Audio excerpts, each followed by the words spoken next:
Here is Aurora Turquoise, a turquoise ink. Let's jump straight to the end with my opinion on this ink. The paper I'm using here is a Maruman Mnemosyne Notebook. This is certainly a very blue-leaning turquoise and can likely pass in a professional environment.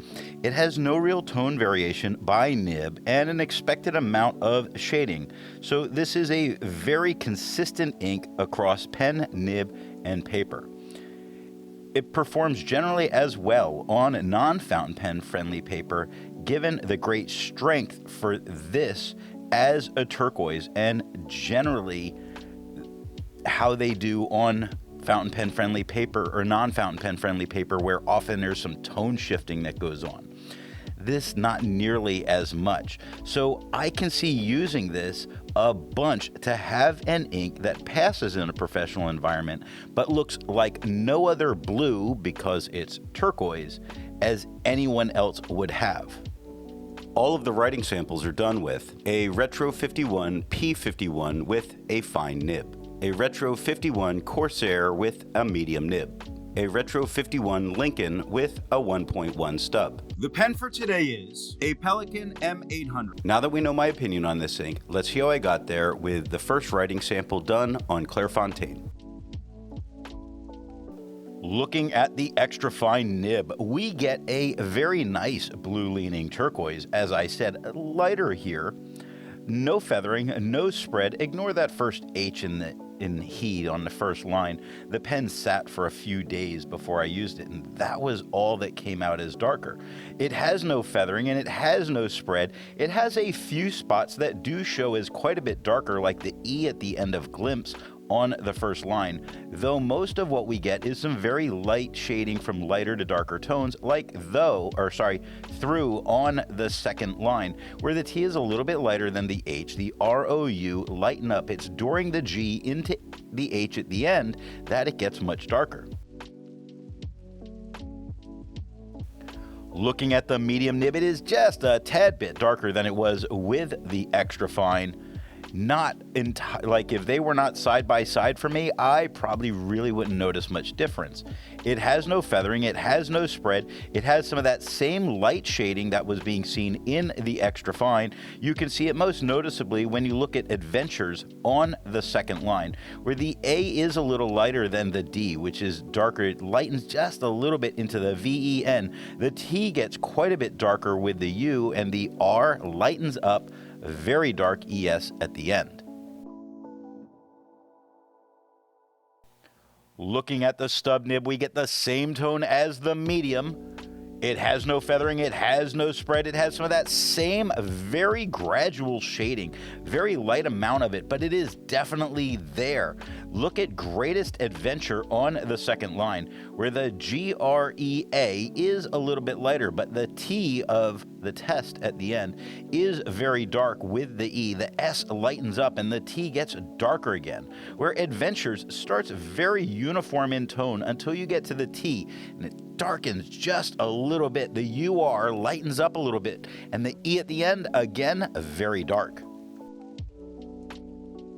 Looking at the back of the page, we get no bleeding and no ghosting. Like most inks, this one comes in a bottle. This is how the Pilot Custom 823 fits. And here is the Pelikan M1000. Here is the ink level when you can no longer fill a Lamy Safari. There's approximately 7 milliliters of ink left. The next writing sample is done in a Portage Reporter's Notebook. Looking at the extra fine nib, we get the same tone as the Clairfontaine. It has no feathering, it has no spread, it has no shading here. Now, it only had a little bit of shading going on with the Clairfontaine, so I'm not really going to count that against this here. It is also a paper that often doesn't shade, so I'm going to say this is doing very well with this paper. Looking at the medium nib, it is just a tad bit darker than it was with the extra fine, the same tone as the Clairfontaine. It has no feathering, it has no spread, it has little drippings of shading in its writing. Look at drippings on the first line, where the DRI are a nice mid-tone. The PP get quite a bit darker. The ING lighten up just a little bit till it gets to that S at the end that it does darken again. Looking at the stub nib, it is the same tone as the medium, the same tone as the Clairfontaine. It does not feather, it does not spread. It does have a little bit of shading in a suppressed sort of way. Take a look at suppressed on the second line, where the S is a nice mid-tone. The U lightens up just a little bit. The first P is quite a bit darker than the second P. The RE lighten up even more into the SS, and the ED at the end, darker again. Looking at the back of the page, no bleeding, no ghosting, easily writing back here. There's a lot to learn by doing multiple chromatographies. The one on the left is immediately put into water for 10 to 15 seconds. The one on the right, marked with a D, is let dry for 10 minutes before putting into water. The next writing sample is done on a national brand Steno notebook. Looking at the extra fine nib, it is just as dark as it was on the Clairfontaine. Now this is a turquoise, has been generally blue leaning, and here it's got a slight green lean to it, and it's the only paper that it happens, showing this ink is a little bit more translucent. Now it does not feather and it does not spread. It does shade. I think the shading, because of the green lean, show a little bit more than it did on the Clairfontaine. You see it in escaped on the second line, where the ES is a little bit lighter than the CA, and the P during the downstroke darken up even more. Then the ED at the end do lighten up some, and you can see some slight tone variation happening on that quite frequently. Not a lot of big tone shifts like leather on the third line, where the H is much darker than everything around it. Looking at the medium nib, it is a little bit darker than it was, just a tad bit than the extra fine, just as dark as it was on the Clairfontaine, still being that slight green lean to what's going on. Now it's not feathering and it's not spreading and it is not shading here at all. It's just being a very slightly green leaning turquoise, so be aware of that if this is the type of paper you write on at work.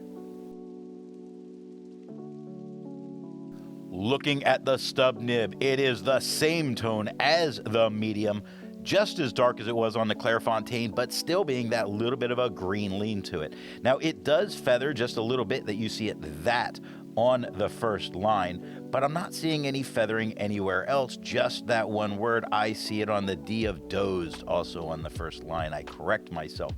Only seems to be on the edges of this paper.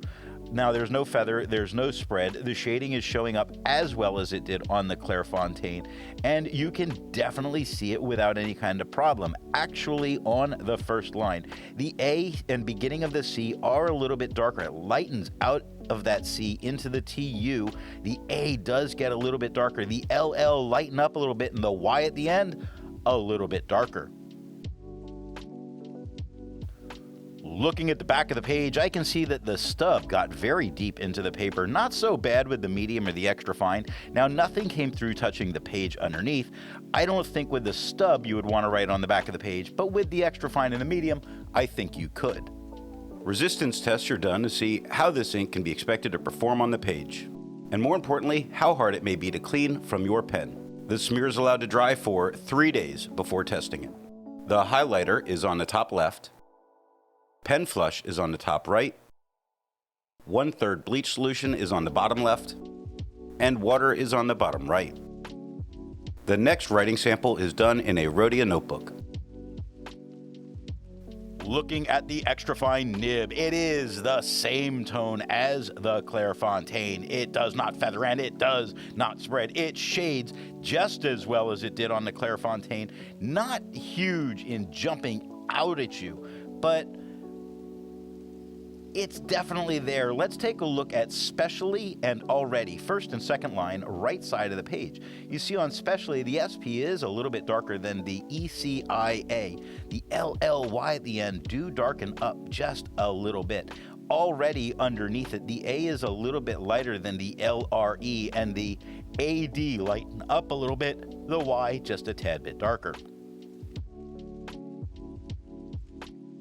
Looking at the medium nib, it is just a tad bit darker than it was with the extra fine. Same tone as the Clairfontaine. It does not feather, it does not spread. It shades just as well as it did on the Clairfontaine. And I forgot to mention it with the extra fine, but I think this ink is standing out against the quad rule without any kind of problem. So while it is, if you were to, it's a tone that normally doesn't do well, but it is doing well in separating itself from its background. Looking at the stub nib, it is the same tone as the medium, same tone as the Clairfontaine. It does not feather, it does not spread, it does shade. Take a look, it sneezed, bless you, on the first line. The S and R lighter. The first E is very dark, the second E very light. The ZE mid-tone, so they darkened up some, and it's that D at the end that has both lighter and darker tones in it. Again, looking at that to the right of sneezed, the A is a little bit darker than the GAI, and it's the end of the N and the dot of the I that are quite a bit darker. And we can see this type of shading through much of the writing. Looking at the back of the page, no bleeding, no ghosting, just great performance. With over 1,000 inks reviewed, let's take a look at some color comparables. Here is Maruman Turquoise.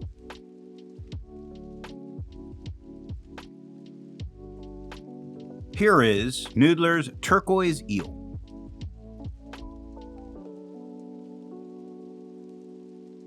Here is Pilot Mixable Turquoise.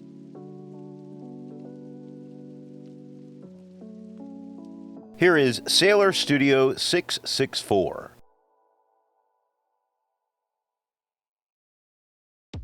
The next writing sample is done in a composition lab notebook.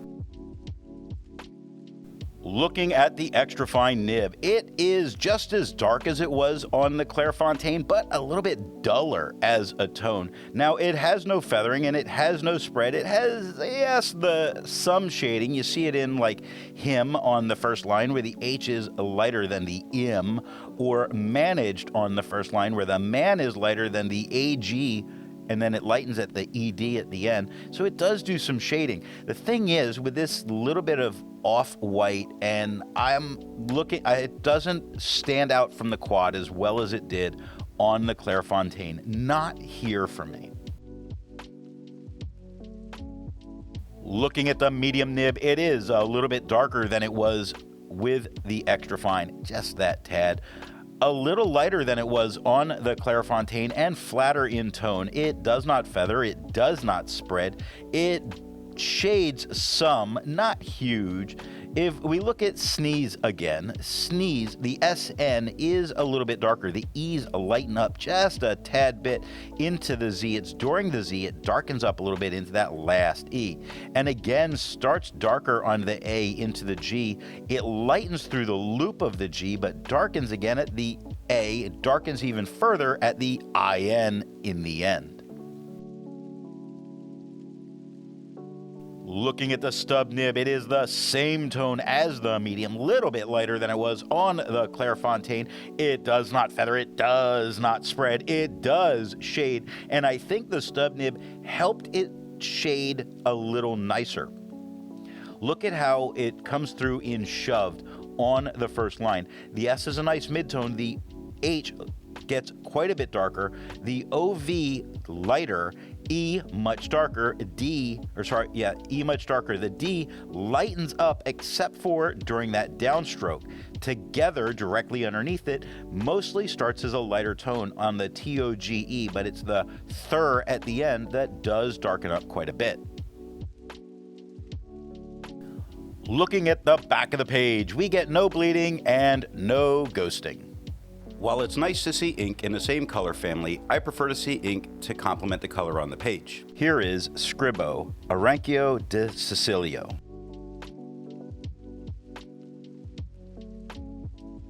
Here is Robert Oster, Berry Desh.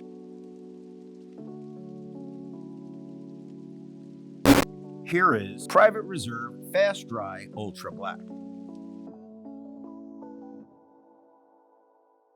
Here is Papier Plume Lover's Red. The last writing sample is done on 20-pound copy paper. Looking at the extra fine nib, it is just a tad bit darker than it was on the Clairfontaine. It does feather and it does spread, and we would pretty much expect that when it comes to this paper, so not a big deal. Is it usable? The spread is significant to me here. I wouldn't want to use this. I wouldn't. Not for copy paper. For a lot of other inexpensive papers, yes. This 20-pound toilet paper, no. Looking at the medium nib, it is the same tone as it was with the extra fine, just a little bit lighter. Sorry, the same tone as the Clairfontaine. There is feathering and there is spread. The feathering is more than it was with the extra fine. The spread is a little bit more than it was with the extra fine. It does have a few moments of shading, but it is the feathering and the spread that would make me say no to using this ink on this paper. Looking at the stub nib, it is the same tone as the medium, the same tone as the Clairfontaine. It does feather, it does spread, it does not shade. It does make me go, ew, when I look at it. And we can probably leave that part there. Looking at the back of the page, we again get to go, ew, there's a ton of bleeding here. There is no way you can write on the back of this page and recover anything. But the page underneath, there was only one tiny little dot with the medium that it did bleed through and touch that page underneath. So what nib and pen do I think are going to give the best writing experience with this ink? The paper I'm using here is yellow Rhodia paper. All three of the nibs for the writing sample and this very wet Pelican all put down the same tone and have the same amount of shading. So there's not much to say here other than this is obviously a dealer's choice. So now go out, ink up your favorite pen, and write something. I hope you got something out of this video, and thanks for watching. I want to let you know that the best way you can support this or any channel is to let retailers know where you heard of something if you go to buy.